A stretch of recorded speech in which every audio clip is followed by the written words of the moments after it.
Your sister deserves this vacation more than we need a baby. My husband's voice crackled through the phone, attempting to sound confident but betraying a hint of nervousness. I've already transferred our IVF savings to her account.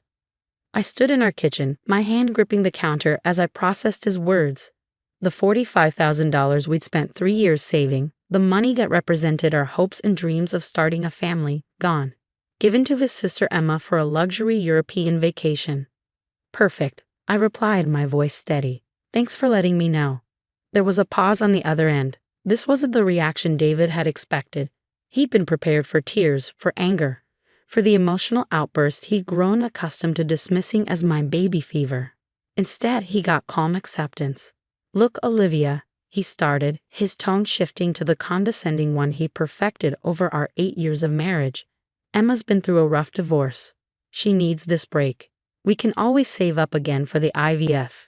You're only 34, there's plenty of time. I looked down at the papers on the counter in front of me, documents I'd received just 2 weeks ago from my doctor. Papers that would have shattered David's convenient narrative about plenty of time. Papers that made his betrayal even more devastating. You're right, I said, surprising myself with how easily the lie came. Emma deserves this. I hope she has a wonderful time. Really? David sounded suspicious now. That's it, no argument? No argument, I confirmed. I need to go, I'm running late for my shift at the hospital. I hung up before he could respond, before the trembling in my hands could reach my voice. As a pediatric nurse, I learned to keep my composure in crisis situations. Right now, that training was the only thing keeping me together. 2 weeks ago, my doctor had called me in for a private consultation. The results of my latest fertility tests showed that my condition was deteriorating rapidly. If we wanted to conceive through IVF, we needed to act within the next 3 months. After that, my chances would drop dramatically. I hadn't told David yet. I'd been waiting for the right moment, gathering resources, and making plans. Now I realized I'd been right to keep it to myself. My phone buzzed with a text from Emma. OMG sis. David told me what he did. You're the best for understanding. Can't wait to post pics from Paris. Love you. I stared at the message, remembering all the times Emma had competed with me for David's attention and resources. The emergencies that always seemed to coincide with our important moments. The way she talked David out of our previous IVF attempt 2 years ago because she needed help with her down payment. Family comes first. She'd insisted, while David nodded along. My hands stopped shaking. A strange calm settled over me as pieces clicked into place. All those years of playing second fiddle to Emma's needs, of watching David prioritize his sister's whims over our future, they'd been leading to this moment. I opened my laptop and logged into our joint account. As expected, David had cleaned it out. All our careful saving, the extra shifts I picked up, the bonuses I contributed, transferred to Emma's account that morning. What David didn't know was that I'd seen this coming. 6 months ago, after Emma's divorce, I'd watched her eyeing our savings with that familiar calculating look. I'd started preparing then, opening a separate account at a different bank. Every extra shift, every bonus for the past 6 months had gone there instead of our joint account. I even sold some of my jewelry, pieces David had never noticed anyway. The joint account he'd emptied, it contained exactly what I calculated Emma might convince him to take.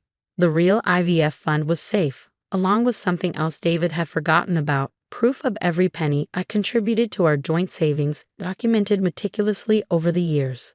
My phone buzzed again. This time it was a message from Dr. Torres, my fertility specialist. Appointment confirmed for next week. All paperwork ready as discussed. I took a deep breath and began gathering what I needed. 8 years of marriage had taught me a lot about David and Emma's pattern of behavior. Now it was time to put that knowledge to use. As I prepared for my shift at the hospital, I thought about all the times David had dismissed my concerns about his sister's influence. You're being paranoid, he'd say. Emma's family. Well, he was right about one thing. Family does come first. As I walked through the hospital corridors during my shift, memories of the past 8 years played through my mind like a movie reel. Each scene revealed a pattern I'd been too loyal, too trusting to acknowledge. The time David postponed our honeymoon because Emma had a crisis with her then-husband. The anniversary he missed because Emma needed help moving. Every milestone in our marriage seemed to have Emma's shadow looming over it. Olivia, Sarah, my colleague at the pediatric ward, called out. Everything okay? You seem distracted. I managed a small smile. David gave our IVF savings to Emma for her vacation fund. Sarah's face went through a range of emotions: shock, anger, and finally, understanding. She was one of the few people who knew about my separate account and my contingency plans. So it finally happened, she said quietly, pulling me into the break room. What are you going to do? I pulled out my phone and showed her the email I'd received that morning from my lawyer. Remember Jake Harrison, the attorney whose daughter I helped through chemo last year? Sarah nodded, her eyes scanning the email. He's agreed to take your case. Pro bono, I confirmed. He says given the documentation I have, plus David's latest stunt, we have a strong case for financial misconduct during marriage. Does David know you've been documenting everything? I shook my head. He never paid attention to the financial stuff. Too busy managing Emma's life to notice what was happening in his own home. My phone buzzed with another text from Emma. Just booked first-class tickets. This is going to be amazing. Thanks again for being so understanding. Sarah read the message over my shoulder and scoffed. She's really rubbing it in, isn't she? Let her, I replied, my voice steady. Every message, every post, every font is just more evidence. During my lunch break, I called Dr. Torres to confirm the details of our plan. As one of the top fertility specialists in the state, she had connections with several clinics that offered financing options. Between my separate savings and their program, we could proceed with the IVF as planned. Are you sure you want to do this alone? She asked gently. I'm sure, I replied. I've spent 8 years waiting for David to choose our family over his sister's demands. I'm done waiting. When I got home that evening, David was waiting. He had that familiar look, the one that meant Emma had convinced him he was right and I was being unreasonable. Emma's so excited about the trip, he started, as if we were discussing something as trivial as dinner plans. She's already planned the whole itinerary. Paris, Rome, Barcelona. Sounds wonderful, I said, heading to the kitchen to start dinner. I'm sure she'll have an amazing time. He followed me, thrown off by my continued calm. Look, I know you're probably upset deep down, but Emma needs this. After everything with her ex-husband. David, I interrupted, turning to face him. I said it was fine. What more do you want from me? He stood there, mouth slightly open, clearly unprepared for this version of me. The version that wasn't begging for explanations or fighting for his attention. I just want you to understand, he stammered. I understand perfectly, I replied, my voice level. Now I have an early shift tomorrow, so I'm going to head to bed early. As I lay in bed that night, listening to David watching TV downstairs, I thought about the appointment scheduled with Jake Harrison for tomorrow. About the file of evidence I collected over the years. About the IVF procedure scheduled for next month. David had made his choice. Now it was time for me to make mine. My phone lit up with one last text from Emma. Just bought the cutest outfits for my trip. Can't wait to post all the pics. You're seriously the best sister-in-law ever. I smiled in the darkness, thinking about how different things would look in just a few weeks. Emma had no idea she was documenting her own downfall, one gleeful post at a time. Tomorrow would be the first step toward my new future. With or without David, I was going to have the family I always dreamed of. And no one, not even his precious sister, would stand in my way this time. The next morning, I met with Jake Harrison in his office downtown. The space was warm and professional, much like Jake himself. He spread out the documents I provided on his mahogany desk, nodding as he reviewed them. This is thorough, he said, picking up the detailed record of my contributions to the joint account. Most people don't think to document everything so carefully. 8 years of watching my savings disappear into Emma's emergencies taught me to keep receipts, I replied. Jake leaned back in his chair, his expression serious. The transfer to Emma's account yesterday, that's what we call the smoking gun. It shows a clear pattern of financial misconduct and misuse of marital assets. I pulled out my phone, showing him Emma's latest social media posts. Designer shopping sprees, first-class ticket confirmations, luxury hotel bookings, all paid for with our IVF fund. She's not exactly being subtle about it, Jake observed, taking screenshots. This actually works in our favor. Have you told David about your medical situation? I shook my head. Not yet. I wanted to secure my position first. Smart, he nodded. Given the time-sensitive nature of your condition and the fact that he gave away funds specifically saved for medical treatment, we can request an emergency hearing. As Jake outlined our strategy, my phone buzzed with a text from David. Emma's so happy. I knew you'd understand once you had time to think about it. You're amazing, babe. I showed the message to Jake, who added it to our growing file. He's building our case for us, he mused. Does he have any idea you're here? No, I replied. He thinks I'm at work. I took a personal day. Good. I'd like to file everything today. The sooner we move, the better our position. Jake gathered the papers into a folder. Are you ready for what comes next? Once we file, there's no going back. I thought about the years of putting my dreams on hold, of watching David consistently choose his sister's wants over our needs. I'm ready. That afternoon, while David was at work, I went to the bank and closed our joint credit cards. Jake had advised me to protect myself financially before the paperwork was served. I also withdrew my portion of our remaining joint savings, a measly $3,000 that Emma hadn't managed to convince David to share. When I got home, there was a package waiting on the doorstep. Inside was a framed photo of Emma with a note. For your living room, so you can see how amazing the money was spent. Love you. The audacity might have hurt once. Now it just strengthened my resolve. I was preparing dinner when David came home, whistling. He stopped short when he saw me calmly setting the table for one. Where's my plate? He asked, confusion evident in his voice. I think you should eat at Emma's tonight, I replied evenly. She'll probably want to show you all her new purchases.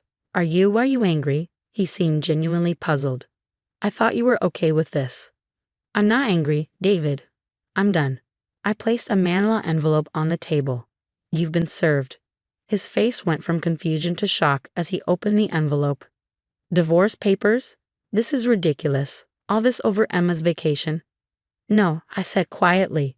This is about 8 years of watching you choose your sister over our marriage. The vacation fund was just the final straw. You're overreacting, he sputtered. We can save up again for the IVF. Actually, we can't. I handed him the medical documents I'd been keeping to myself.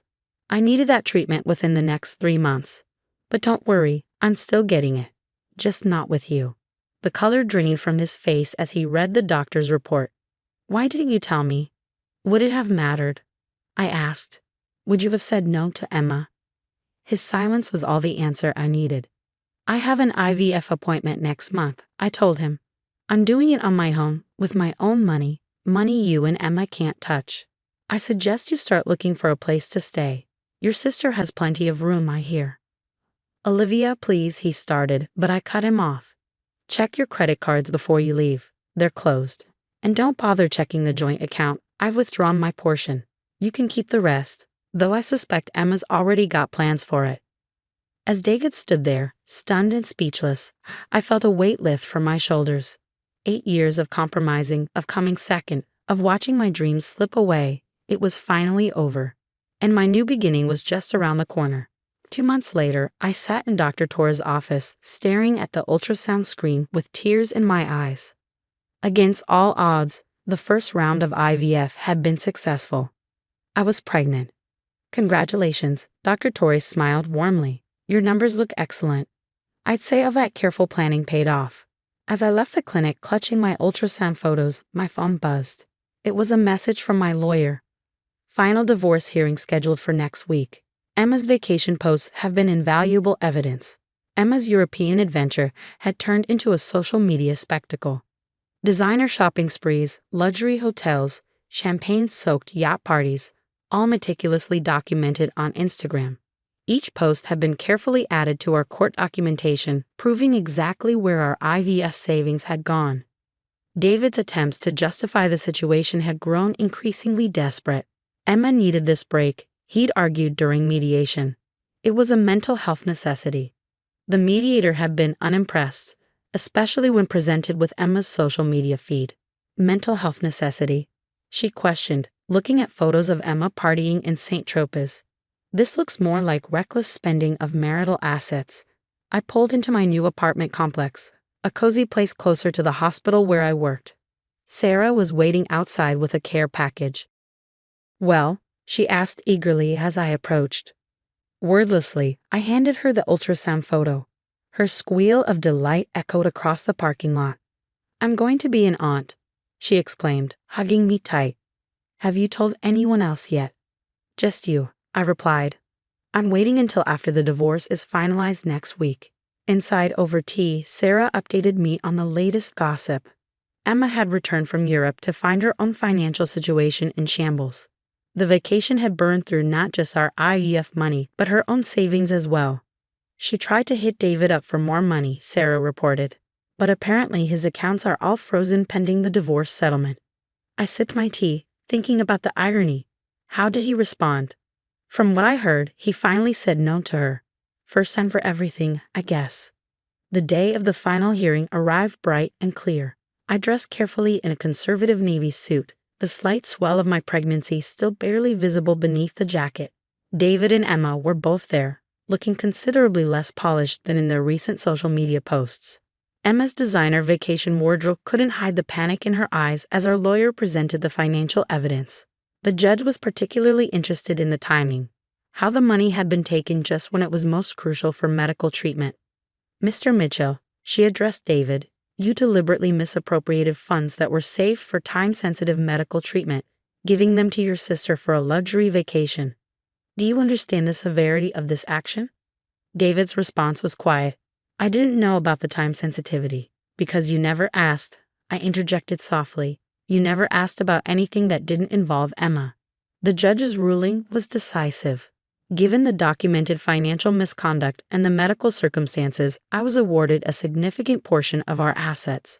Emma was ordered to repay her portion of the misappropriated funds, though we all knew that was unlikely to happen. As we left the courthouse, David tried to approach me one last time. "Olivia," he called out, "I'm sorry. I know now what I did was wrong. Maybe we could." I turned to face him, my hand instinctively resting on my stomach. His eyes widened as he noticed the gesture, realization dawning on his face. "You're?" "Yes," I said simply. "I am, and this baby will grow up knowing that they were wanted, planned for, and chosen first. Always." I walked away without looking back, leaving David standing there with Emma, who was already complaining about the repayment order. 6 months later, as I sat in my newly decorated nursery, I received a final text from David. "I understand now what I lost. I hope you and the baby have the life you deserve." I looked around the peaceful room, at the life I'd built for myself and my growing baby, and smiled. We already did. Sarah brought over dinner that evening, and as we sat talking about the future, about baby names and nursery colors and all the joy ahead, I felt complete. The path hadn't been what I expected, but it had led me exactly where I needed to be. My hand rested on my growing belly, feeling the baby kick. "We're going to be just fine, little one," I whispered. Just fine indeed. And we were.